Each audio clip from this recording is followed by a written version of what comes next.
Listen, Anastasia, how do you feel about Botox? I don't think I shall ever get buttocks done. This word just came out of my mouth in the middle of a conversation I was having with a very good friend of mine. She was having a good laugh, I was having a good laugh. It was really amusing, and of course it stuck with me. But I've learned my lesson.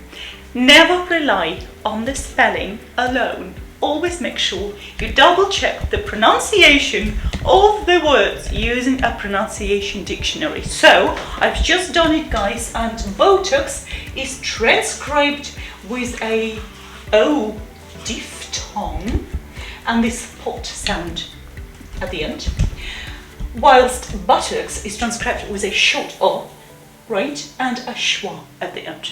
And so, guys, phonemes do make a difference in meaning. If you want to minimize the amount of mistakes I make on a daily basis, probably, you might need to acquire some phonological knowledge, and believe me, you will definitely benefit from it because it's important. And by the way, if you are interested in my opinion, I think that Botox is both painful and unnecessary, but I digress. Just a quick disclaimer, guys, I am not a linguist, even though I am into linguistics. I am not an expert, even though I've successfully learned 2 foreign languages, because German and English are a foreign language to me. I am a native speaker of Russian, and so what I am trying to communicate here is that do not be too hard on me and enjoy!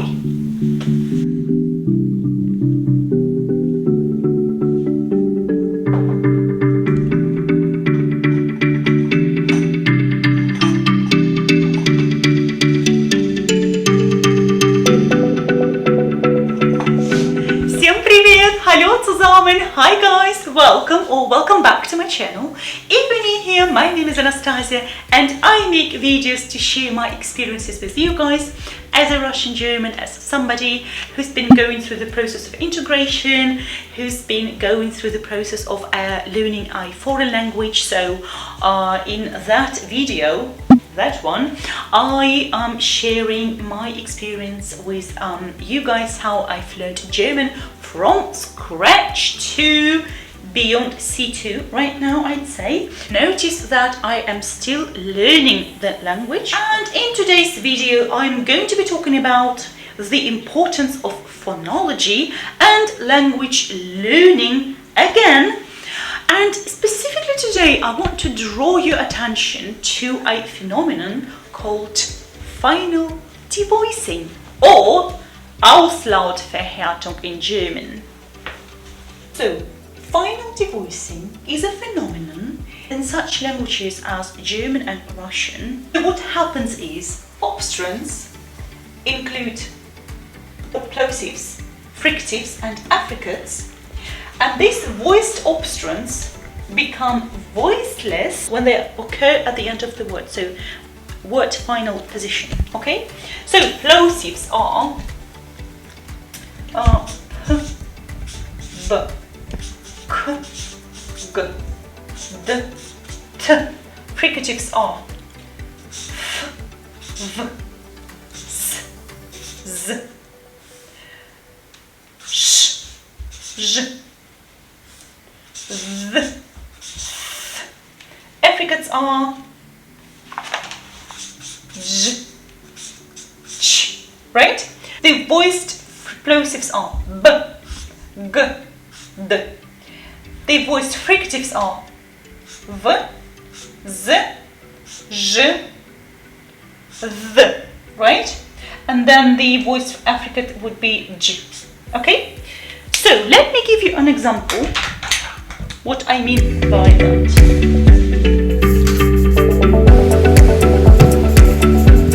In German, you've got this plosive d at the end of the word rad, so rad, rad, but no one says rad, everyone says rat.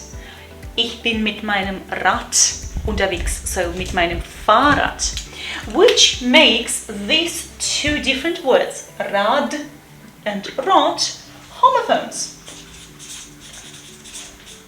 Okay? Because they sound the same. Also, when I say Guten Tag, even though it's a G at the end, or when I say Guten Abend, you don't hear D, right? You hear T. You don't hear G, you hear K, right? To name but a few, what happens in Russian is, instead of saying nож, which is a knife, you hear нож, right? Again, we are here, j, fricative at the end, becomes sh, voiceless, right? Or vrag, which is an enemy, becomes vrak. The same applies to kровь. You hear kровь, right? And so on and so forth. And this is extremely important because this does not apply to English. This g at the end of the word bag does not lose its Linus title. Okay, so it's a bag. It's a bag. And if you say, sorry, can I have your bag? Meaning this body part, you might end up having a misunderstanding. Definitely pay attention to the final obstruents, plosives, fricatives and affricates. Make an effort and pronounce those as they are. Okay, so bag as opposed to back, right? Next up are difficult phonemes or phonemes which are not present in Russian nor in German but are present in the English sound system, okay? And I am talking about this cat loud, sorry, not loud, cat sound. I'm talking about the pot sound in terms of the vowel sounds, and I'm also talking about the w, about the th, and about the th consonant sounds, okay? So, by knowing where in the oral cavity these are produced and what makes them distinct, what makes them different in opposition to other sounds, enhances your chances to pronounce those right, okay? And let me remind you first of all where these two sounds are situated, okay? In terms of the vowel chart, do you remember, guys? We've got our E sound here, we've got our O sound here, then we've got our R sound, our pot sound, our O sound, then we've got here our O sound, and then the schwa and also the sound. Let us now analyze these vowels using our distinctive features. We've got the vowel front, open, cat, cat, unrounded, cat, and I'd say short. Apologies, guys, I've left one distinctive feature out. My mind is like a sieve. So it's a monotone. Moving on to the sound, and in the last video I did do a short analysis of it, which is a vowel monotone. So it's not front, it's back, it's open, hot, it's rounded. Apologies, I did again mess up a little bit. I said in my last video it was unrounded, but it is rounded and it is short. So next up is this O sound, which is vowel monophone mid. Okay. So where are we? We mug, open, mug, unrounded and short. Okay, I just double checked my analysis because I keep making mistakes all the time, you know. Probably has something to do with not being a native speaker of English, I don't know. But for example, the port sound in my last video, I identified as an unrounded one, but turns out it's a rounded one. Okay, so this analysis, according to this book, is correct now. Let's turn to our consonants now. Let's do it quickly. So we've got the W sound. It's a consonant. It's a semi-vowel.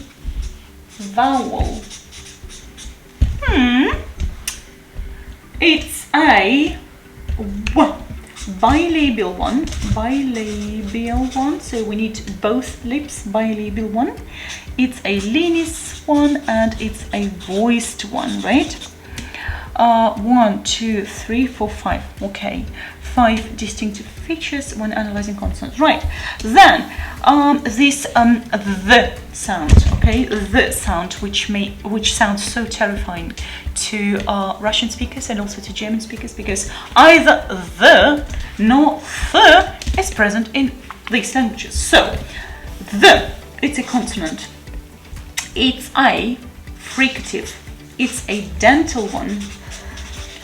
So two are missing. It's a the linis and it's a voiced one.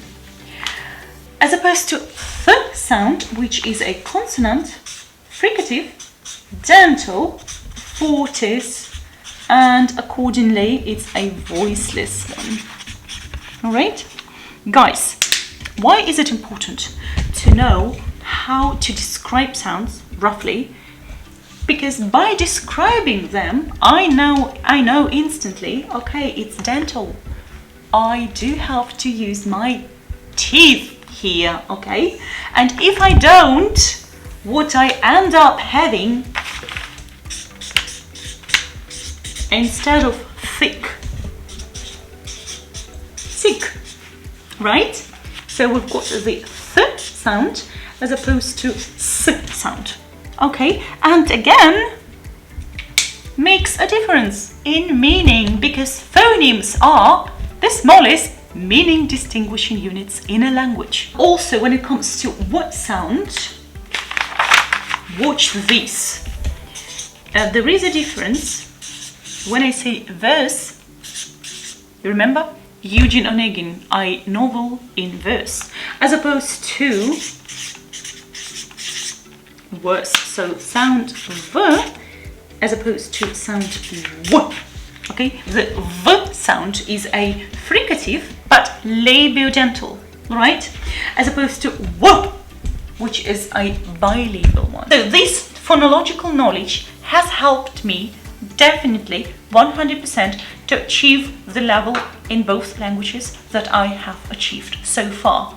I am not that good at putting on accents as Trevor does, but definitely go and check out his video on the Russian accent and in terms of how it comes across as menacing and dangerous. So if you don't want to come across dangerous and menacing and you are a Russian speaker, don't say fluffy rabbits and teddy bears, but using your phonological knowledge, don't say these are in fluffy, say this one, the mid one, fluffy, fluffy. Also not this E, fluffy, fluffy, but the short one. You remember the non-phonemic one, this centralized one, fluffy, fluffy. Rabbits don't use the post-alveolar trill as we do in Russian, which is okay in Russian, as in vrag, but use the post-alveolar approximant. Rabbits, okay? So, fluffy rabbits and teddy bears, okay? And then you sound more natural, you sound more English, unless you don't want to. Alright guys, that's it from me for today. I hope it's been helpful. If you've liked it, make sure to give it a thumbs up to let me know that you like my content, and also consider subscribing to my channel because it really supports my channel. I wish you all well, stay safe, stay healthy. Всем пока! Tschüss zusammen! Bye guys! I will see you all next week.